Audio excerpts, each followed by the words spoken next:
Hello and welcome to Skynomics Academy. My name is Sunil Kumar Yadav and we are going to discuss part third. आज हम लोग part third जो manufacturing industry का बचा हुआ था वो आज हम लोग कंप्लीट करने जा रहे हैं क्लास 10th का। तो ये जो भी टर्म 2 का बहुत ही इम्पोर्टेंट टॉपिक है और ये बहुत ही इम्पोर्टेंट चैप्टर भी है जिससे कहीं ना कहीं एक 10 to 12 मार्क्स का क्वेश्चन के आसपास मैप से रिलेटेड या फिर थ्योरी से रिलेटेड दोनों एक आएगा। ठीक है, तो हम लोग स्टार्ट करते हैं manufacturing industry part third. First और सेकंड पार्ट ऑलरेडी डिस्कस कर चुके हैं, किस तरीके से क्या केमिकल फैक्ट्री क्या होता है, मैन्युफैक्चरिंग यूनिट क्या होता है, या फिर किस तरीके से मैन्युफैक्चरिंग इंडस्ट्रीज कितने टाइप्स के होते हैं, क्लासिफिकेशन ऑफ मैन्युफैक्चरिंग इंडस्ट्रीज कितने हैं। तो इन सारी चीज़ों के बारे में पहले ही डिस्कस हो चुका है फर्स्ट पार्ट और सेकेंड पार्ट में। ठीक है, तो जिन्होंने नहीं देखा वो जाकर देख सकते हैं स्काइनॉमिक्स एकेडमी के यूट्यूब चैनल पर। ओके, तो चलिए स्टार्ट करते हैं मैन्युफैक्चरिंग इंडस्ट्री का पार्ट थर्ड। इसमें सबसे पहला क्या है पार्ट थर्ड में, industrial pollution and its types. हम लोगों ने पढ़ा कि भाई मैन्युफैक्चरिंग यूनिट क्या होता है, फिर उसके टाइप्स क्या होते हैं कि कितने टाइप्स के मैन्युफैक्चरिंग यूनिट्स होते हैं। अब हम लोग क्या पढ़ने जा रहे हैं कि आखिरकार जो इंडस्ट्री है वो कुछ वेस्टेज मटेरियल भी निकालता है। ठीक है, और ये वेस्टेज मटेरियल पॉल्यूशन के रूप में होता है। तो ये पॉल्यूशन कितने तरीके के होते हैं। ठीक है, तो इंडस्ट्रियल पॉल्यूशन इन इस टाइप। तो पहला पॉल्यूशन एयर पॉल्यूशन, आप लोग जानते होंगे। देखो आप लोग जानते हो एयर पॉल्यूशन क्या होता है, लेकिन अगर इसको इंडस्ट्रियल पॉल्यूशन से जोड़ा जाए तो किस तरीके से जोड़ोगे वो इम्पॉर्टेंट है। और ये जितना भी मैंने ये नोट्स दे रखा हूँ वो बहुत ही इंपॉर्टेंट हो जाता है। Smokes are emitted in a chemical and paper factory, bricks kilns and refineries and smelting plants and burning of fossil fuels in a factory that ignores the pollution norms, and airborne particulate matter often contains a solid and liquid particles like a dust, spray, mist and smoke। है कि नहीं? दो चीज, पहला क्या कि जो smoke generate होता है, जो धुआं जनरेट होता है खास करके केमिकल इंडस्ट्री से पेपर फैक्ट्री से, या फिर जो ईंट भट्ठी होती है, अगर आप लोग देखे होंगे तो उससे बहुत पोल्यूशन निकलता है ईंट वाले से, जिससे घर बनता है ईंट से। रिफाइनरी वाले से, जो भी पेट्रोलियम प्रोडक्ट का रिफाइनरी होता है जिस जगह पर, वहाँ पर तो वो रिफाइनर जो रहता है वो उस तरीके से पॉल्यूशन नॉर्म्स को फॉलो नहीं करते हैं, और उन लोगों से या उस सारे जो भी फैक्ट्रीज रहते हैं उनसे बहुत काफ़ी मात्रा में पोल्यूशन जनरेट होता है। और ये कौन सा मटेरियल जनरेट होता है, कहीं ना कहीं एयरबॉर्न मटेरियल, वो सॉलिड पार्टिकल्स में भी लिक्विड पार्टिकल्स में भी हवा में फैला रहता है, और वो कहीं ना कहीं हमारे नोज के थ्रू हमारे शरीर में जाता है और वो एक डिजीज का क्रिएशन बन जाता है, वो डिजीज होने लगता है। ठीक है, वैसे भी भारत बहुत पॉल्यूटेड सिटी है, भारत बहुत पॉल्यूटेड नेशन है, और इसमें सबसे ज़्यादा पॉल्यूशन कहीं ना कहीं दिल्ली वगैरह में बहुत देखा जाता है। तो कहीं ना कहीं क्योंकि फैक्ट्री की वजह से इतना केमिकल है, तो एयर पॉल्यूशन सबसे पहला टाइप है इंडस्ट्रियल पॉल्यूशन का। सेकंड क्या है, water pollution. Second, water pollution. The major water pollutants are dye, detergents.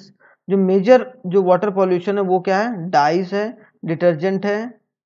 Detergent जो हम लोग कपड़े वगैरह धोते हैं या कहीं ना कहीं जो चीज़ साफ सफाई करने में यूज होता है, एसिड और सॉल्ट। और heavy metal that lead mercury, pesticides, fertilisers, synthetic chemicals and carbon, plastics या rubber etcetera discharge in a water bodies without a treatment of this pollutant water. अब मान लो कि वाटर पॉल्यूशन होता कैसे है, जैसे मान लो कि ये पर्टिकुलर क्या है, इंडस्ट्री है। क्या है, इंडस्ट्री, या बोला जाए ये फैक्ट्री है। ठीक है, तो फैक्ट्री में से तो पहला पहला तो क्या होता है कि यहाँ से एयर पॉल्यूशन निकल रहा है ऊपर से। ठीक है, वो एयर को गंदा कर रहा है, तो लेकिन उसको एयर को ट्रीट करके भी तो छोड़ा जा सकता है। यहाँ पर एक रिफाइनरी लगा लीजिए या एक प्यूरीफायर लगा लीजिए, एयर प्यूरीफायर, जो डस्ट को प्यूरीफाई करके कहीं ना कहीं पहले से कम मात्रा में वो एयर में जाए डस्ट। ठीक है, और फैक्ट्री कहीं ना कहीं क्या होता है, दूसरी तरफ ये वेस्टेज ऑफ वाटर, जो भी वाटर का वेस्टेज होता है वो डायरेक्टली ये लोग कहाँ, रिवर में छोड़ देते हैं। ठीक है, उससे क्या होता है कि रिवर का वाटर और ज़्यादा पोल्यूशन और ज़्यादा पोल्यूट होता चला जा रहा है। ठीक है, हमारे देश में अगर गंगा का हाल देखा जाए तो कहीं ना कहीं बुरा है उतने, इसीलिए हम लोग स्वच्छ भारत अभियान चलाया जा रहा है। या फिर क्यों, क्योंकि ये एवरग्रीन रिवर है, तो फिर हम लोग इस तरीके से इसको लेकर चल रहे हैं। फिर अगर यमुना नदी को देख लो दिल्ली के किनारे, तो वो इतनी गंदी पड़ी है, तो कहीं ना कहीं क्या है कि ये वाटर पॉल्यूशन का ही हर्जाना भर रहे हैं ये सारे रिवर। तो कहीं ना कहीं इस पर ज़्यादा फोकस होना चाहिए। और सेकंड टाइप ऑफ पोल्यूशन है वाटर पोल्यूशन, जो कि इंडस्ट्री से जनरेट होता है। थर्ड क्या है? Noise pollution. Third noise pollution, इसे बहुत जल्दी इग्नोर कर देते हैं हम लोग। जैसे नॉइस पॉल्यूशन से बहुत बड़ा डैमेज होता है। नॉइस पॉल्यूशन अगर हो रहा है तो इससे डैमेज हो सकता है, आपका ब्लड प्रेशर बढ़ सकता है। क्या बढ़ सकता है? आपका ब्लड प्रेशर, और साइकोलॉजिकल इफेक्ट होगा।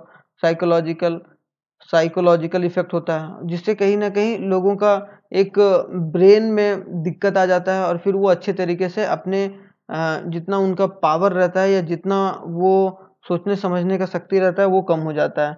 ठीक है, तो ये नॉइज पॉल्यूशन कैसे जनरेट होता है? जैसे generators, compressor machines, furnace, looms, exhauster जो फैन रहते हैं, उनसे ये लॉट ऑफ नॉइज क्रिएट करते हैं कोई भी फैक्ट्री में। और कहीं ना कहीं इससे क्या क्या होता है? ब्लड प्रेशर और साइकोलॉजिकल इफेक्ट होता है लेबर्स पर। ठीक है, तो ये एक बहुत बड़ा प्रॉब्लम है। थर्ड है नॉइज पोल्यूशन। फोर्थ वन क्या है? फोर्थ वन है land pollution. Land and water pollution are closely related, है कि नहीं? अगर आप गंदी गंदी चीजों को, अगर आप वेस्टेज मटेरियल को आप डायरेक्टली वाटर में छोड़ रहे हो, तो कहीं ना कहीं वाटर कहाँ होता है? जमीन पर ही होता है भाई। तो उससे क्या होता है? जमीन भी गंदा होता है। जैसे स्पेशली ग्लासेस वगैरह, हम लोग जो वेस्ट मटेरियल ग्लासेस रहता है उसको क्या जमीन में गाड़ देते हैं, या हार्मफुल केमिकल या इंडस्ट्रियल एफ्लुएंट, पैकिंग, सॉल्ट या garbage into the soil, garbage वगैरह सब हम लोग डंप कर देते हैं सॉइल में। उससे क्या होता है? सॉइल का क्या होता है? फर्टिलिटी चला जाता है। और सॉइल का एक बार फर्टिलिटी चला गया तो कहीं ना कहीं उसे फर्टाइल होने में बहुत समय लगता है, क्योंकि आप फिर प्रॉपर तरीके से आपको उस तरीके से ट्रीट करना होगा सॉइल को, ताकि वो फर्टाइल बन सके। ठीक है, तो लैंड पॉल्यूशन भी एक मेजर प्रॉब्लम है, और वो इंडस्ट्रियल पॉल्यूशन में से चौथे नंबर में आता है। फिफ्थ वन क्या? Thermal pollution. अब थर्मल पॉल्यूशन क्या होता है भाई? A thermal pollution, a waste from a nuclear power plant, nuclear weapon and and production facility cause a cancer and the birth defect। कि जो भी न्यूक्लियर वेपन जो भी बनाने वाले फैक्ट्रीज हैं, ठीक है, उनसे जो निकलने वाला जो वेस्ट मटेरियल है, जो वेस्ट है न्यूक्लियर पावर प्लांट से, वो बहुत डैमेजेबल है, होता है, और उसे हम लोग बोलते हैं थर्मल पॉल्यूशन। क्यों? क्योंकि वो डैमेज क्रिएट करता है, उससे आपको कैंसर भी हो सकता है और बर्थ डिफेक्ट भी हो सकता है। मतलब क्या? प्रेग्नेंट वुमेन्स पर बहुत ही गंदा असर डालता है। तो कहीं ना कहीं थर्मल पॉल्यूशन, या बोला जाए कि थर्मल जो पॉल्यूशन है वो एक बहुत बड़ा कारण है कि जो एक पॉल्यूशन फैला रहा है, खास कर इंडस्ट्रियल पॉल्यूशन के रूप में।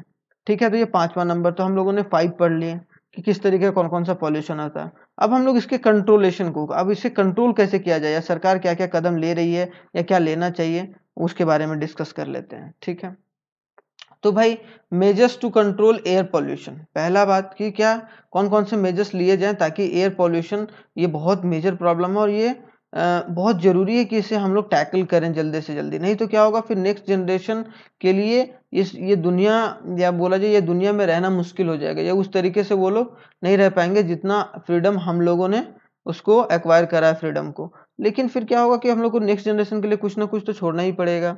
तो इसमें सबसे पहला है कि कंट्रोल करो आप एयर पॉल्यूशन को। Particulate matters in the air reduce of fitting a smoke stacks to a factory. मतलब आप फैक्ट्री मान लो ये है, ठीक है, ये फैक्ट्री है मान लो, ये फैक्ट्री के ऊपर ये ऐसे लगा हुआ रहता है मान लो। यहाँ से क्या हो रहा है कि आपका स्मोक निकल रहा है बाहर।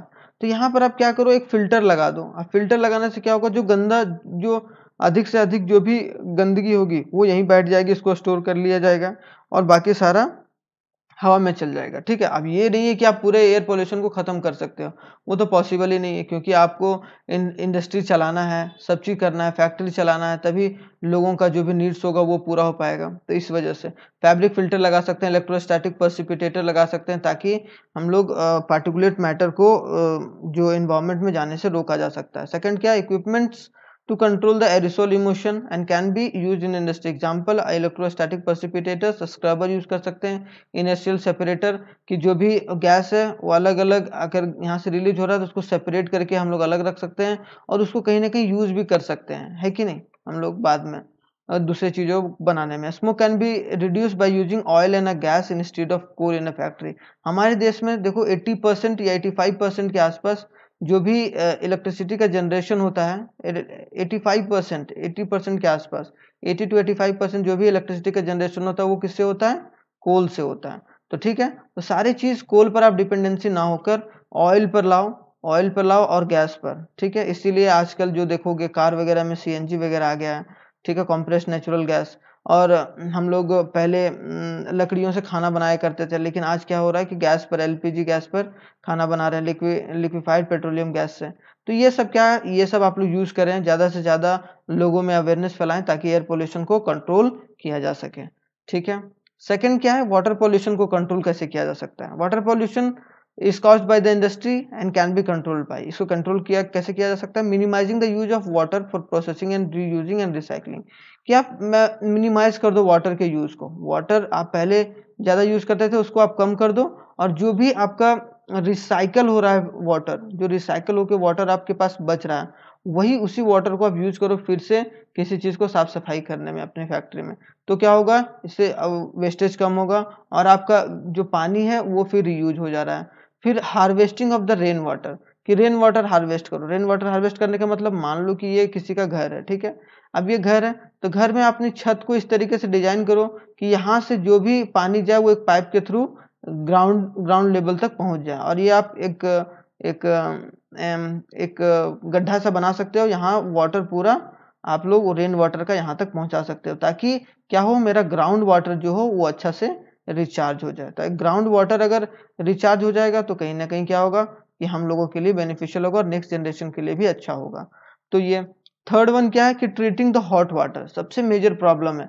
क्या होता है कि आप ट्रीट तो कर देते हो पानी को, वेस्टेज ऑफ वाटर को, लेकिन उसको जो गर्म पानी होता है, हॉट वाटर अगर आप डायरेक्टली रिवर में छोड़ोगे तो कहीं ना कहीं वो क्या करेगा, एक वाटर को गंदी पोल्यूशन से एक गंदी पोल्यूशन में ला देगा और वाटर को और कहीं ना कहीं जहरीला बना सकता है, ठीक है, पॉइजनस बना सकता है। तो इस चीज से बचने के लिए जो पॉइजनस ना बने रिवर वाटर, तो उसकी वजह से जो हॉट वाटर को उसको तीन तरीके से आप ट्रीट कर सकते हो, प्राइमरी ट्रीटमेंट, सेकेंडरी ट्रीटमेंट और टर्सरी ट्रीटमेंट। प्राइमरी ट्रीटमेंट क्या होगा, मैकेनिकल मींस स्क्रीनिंग, ग्रिंडिंग कर दो उसको, फ्लोक्यूशन मतलब होता है सेडिमेंटेशन, कि वाटर को वहीं पर अगर आप हॉट वाटर रखो तो वहीं से आप पहले कूलिंग करो उसको मशीन के थ्रू, और कहीं ना कहीं उससे जो भी उसमें मोटा मोटा या जो मटेरियल है उसको आप अलग कर लो। उसको अलग करने के बाद उसको बायोलॉजिकल प्रोसेस करो, biological process in the sense कि उसे जो भी चीज़ उसमें वेस्टेज मटेरियल है उसको आप साइड में कर फिर जो थोड़ा बहुत गंदा पानी है आप उसको ठंडा करके कहीं ना कहीं रिवर में छोड़ो। और थर्ड क्या है, biological, chemical and physical process, this involve the recycling of water. उसके बाद जो भी पानी आप ठंडा किए, उसके बाद सारा डस्ट मटेरियल निकाल लिए, उसके बाद फिर जो भी पानी बचा आप उसको रिसाइकल कर दिए। अब रिसाइकल वाले में जो भी पानी रिसाइकल हुआ उसे आप रीयूज कर लिए, बाकी सारा आप रिवर में आप छोड़ दो, ठीक है। तो कहीं ना कहीं क्या होगा कि रिवर पहले से तो कम गंदा होगा ना। तो ये सब चीज हम लोग कर सकते हैं हॉट वाटर को एफ्लुएंट वे में, after before releasing the river, कि हॉट वाटर को रिलीज करने से पहले ये काम किया जा सकता है। अब बहुत सारे स्टेप्स लिए जा रहे हैं सरकार के थ्रू, गवर्नमेंट के थ्रू भी, ताकि हर चीज़ों को देखा जा सके और किस तरीके से proactive approach adopted by the national thermal power corporation, NTPC, बहुत अच्छे तरीके से काम कर रही। तो एग्जाम में आ जाएगा कि भाई कौन सा नेशनल बॉडी है जो कि अच्छे से काम कर रहा है ताकि नेचुरल इन्वायरमेंट को प्रिवेंट किया जा सके, तो एनटीपीसी, ठीक है। वो क्या कर रहा है, optimum utilisation and upgradation of equipment and adopted technology, latest technology. क्या हो रहा है कि अब टेक्निक और टेक्नोलॉजी आप लेटेस्ट यूज करो, ताकि जो ट्रीटमेंट करो आप पानी का या पॉल्यूशन का, उसको और अच्छे से आप लोग यहीं पर हम लोग उसको रिफाइन करके इन्वायरमेंट में छोड़ें, ताकि हमारा इन्वायरमेंट और नेचुरल, ज़्यादा से ज़्यादा पेड़ लगाएं। Minimising the waste of generation of ash utilisation, ash utilisation, राख का यूटिलाइज करो ज़्यादा से ज़्यादा। Providing a green belt provide करो, ताकि आप आसपास में इतना होना चाहिए पेड़ पौधा, ट्रीज वगैरह इतना होना चाहिए, ताकि आप जो भी पॉल्यूशन आप जनरेट कर रहे हो वो कहीं ना कहीं वो प्लांट अपने अंदर ले ले और कहीं ना कहीं उसे रिफाइन करके कहीं ना इन्वायरमेंट में छोड़े। Reducing the environment pollution through the S pond management, S pond management कर सकते हैं हम लोग। एक डायरेक्ट फ्लोइंग रिवर में ना छोड़कर एक पॉन्ड बना लो, एक छोटा सा तालाब बना लो, वहां पर आप वेस्ट वाटर को छोड़ो, ताकि फिर वहां से एक कहीं ना कहीं वहां गंदा पानी स्टोर हो और दूसरे जगह ना जाए। एंड एस वाटर रिसाइकलिंग, उसके बाद वहां से रिसाइकल करो, आप रिसाइकल करो हर वाटर को। उस तरीके से लिक्विड वेस्ट मैनेजमेंट किया जा सकता है। Ecological monitoring, reviewing and online database, her database को रिफेक्ट करो कि जितने भी पावर स्टेशन हैं कि उसका जो जनरेशन हो रहा है किस तरीके से हो रहा है। वहाँ पे इलेक्ट्रिसिटी जनरेट कर रहे हैं तो उसको हम लोग ज़्यादा से ज़्यादा विंड मिल में लाया जाए कि विंड मिल के थ्रू कैसे हम लोग जनरेट कर सकते हैं इलेक्ट्रिसिटी, ना कि कोल यूज़ करके। तो ये सब चीज़ को एनटीपीसी देखते रहता है और इसको टाइम टू टाइम इन लोगों को एडवाइस देते रहता है सारे इंडस्ट्रियल यूनिट को, ताकि वो लोग एफ्लुएंट वे में इस्तेमाल कर सकें इन चीज़ों को।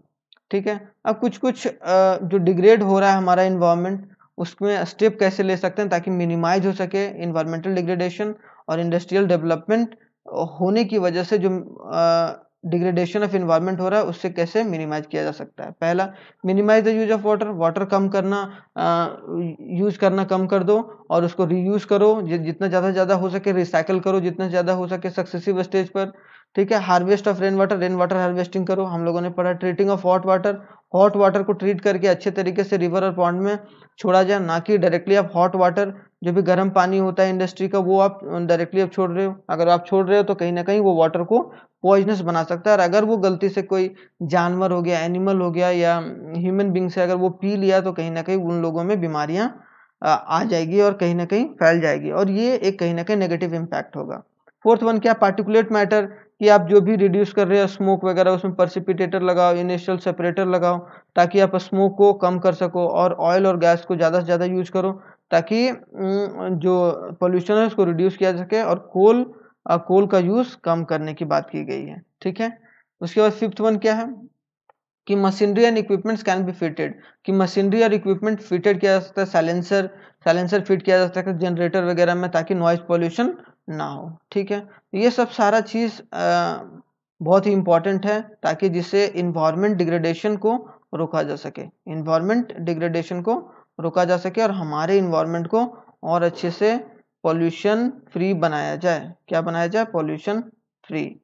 तो आई होप सो ये चैप्टर मैन्युफैक्चरिंग इंडस्ट्री आप लोगों को अच्छे तरीके से कंप्लीट हो गया होगा, और इसी तरीके से रिवाइज करते रहिए। और नोट्स अगर आप लोगों को प्रॉपर तरीके से चाहिए तो आप लोग कहीं ना कहीं हमारे व्हाट्सएप नंबर पर 9771782844 पर डायरेक्टली मैसेज कर सकते हैं, आपको प्रॉपर नोट्स मिल जाएगा टर्म 2 के लिए, 10th और 12th के लिए। तो ठीक है, तो चलिए ठीक है, यहाँ मेरा वीडियो देखने के लिए धन्यवाद और जय Hind. Thank you very much.